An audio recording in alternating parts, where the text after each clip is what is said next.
गणाचा विषय गातोय म्हणायचा आहे का लक्ष असावं. ओ शिव शंभू तुम्ही बोला, बाळ माझा कुठे हा गेला,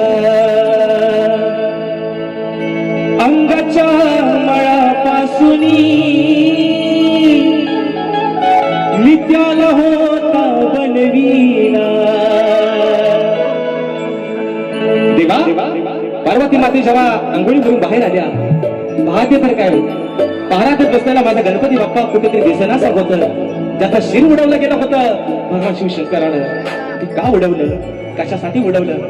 माता म्हणते ओ शिव शंभू तुम्ही बोला, बाळ माझा कुठे हा गेला, या अंगाच्या मळापासूनी त्याला होता बनवीला. या क्षणाला आधी माया काय म्हणते, अहो या क्षणाला माझ्या नाहो गणाला तुम्ही आज या रणाला, अहो माझ्या त्या गणाला तुम्ही आना या रणाला.